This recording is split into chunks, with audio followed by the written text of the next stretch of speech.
I put my mind to it. Then I got my pen and put my grind to it. Never easy, it was hard from the get-go. Start my obstacles just. Well, I beautifully said, and I couldn't agree more in terms of, I marvel at the fact that we, get to live at a time where we're witnessing history. And I can't wait to see all the change that you continue to bring and the progress that you help deliver. So thank you for letting me have a front row seat to that as well. You're welcome. And then I just have a couple more questions, and then, yeah. I'm sort of overwhelmed with like the fact that I'm talking to you. But well, I love it. And one thing I'll say before I forget, I don't know what the rules are, but if any day this coming year you want to, like, St. Andrews is on the way down to Dover, so I could come pick you up and you could come spend the day in the legislature with me. That would be amazing. That would really be amazing. I don't know if you heard that. My mom's upstairs and she just went, woo!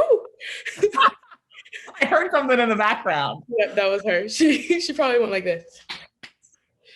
But yeah, that would be amazing. Thank you so much. Thank you. So how would you describe the opportunity for justice, equity, diversity, and inclusion at this moment in time? And as a leader, what do you believe is your responsibility to this moment? Well, I think all of us have a responsibility to do as much good as we can for as many people as we can for as long as we can. And I think we're at an important inflection point. I think the story of this moment, as has been the story of our country throughout its history, is a dual story of progress and pain. That for every step forward, we oftentimes take a step back. That progress and change is never linear. And that at every point in our history, it's always been in our biggest challenges that we take our most significant steps forward. And I think this is a moment of significant challenge because of the forces of hate that have always been there, but have been emboldened in recent years. The challenge of a global pandemic, the challenge of systemic racism and transphobia and homophobia and sexism that still plague our societies.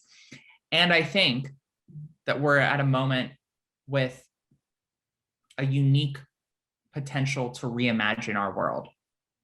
I think COVID has forced us to reimagine so much how we live, how we work, how we connect, how we learn, how we deliver healthcare, how we just have fun. And I think that oftentimes the biggest challenge to change is inertia. But when a crisis occurs, when we're forced to reimagine and become creative, to use our imagination and our creativity, we're pushed out of our comfort zone. We're forced to change. And what we can do right now is on all of these issues, from economic opportunity to racial justice, to LGBTQ rights, to gender equity, we can use this moment of reimagination to fundamentally reimagine our world, not as it was before the pandemic, but as it should and as it could be moving forward. And so that is the question before us. That is the question before us. It is always a dual story, but each chapter is either more a story of progress or more a story of pain. And I believe that we can make this a chapter that tells the story of progress, that demonstrates that we moved forward in a way that fundamentally changed the course of history, that left us better than the world was when we found it. And so I think that's where we are. And I think each of us has a responsibility to be a leader and to do as much good as we possibly can in whatever roles we have. That was beautifully said. That was just amazing. You are so inspiring. And you said in your book, and I'm paraphrasing, but you said in your book that no matter what obstacles stand in our way, nothing, not even death, can take away our voices and our power. And Miss McBride, your voice and power are timeless and ageless. And I just wanted to say thank you so much for taking time out of your day to speak with me. You've made the things that we've seen and historically have been impossible. You've made those things possible. And yes, I got that from an interview. You have said that before. You've made the things that are impossible possible. And I just think that is so amazing. And you work every day to inspire people and change our world. And you are truly doing that. So I just wanted to say thank you so much. I put my mind to it.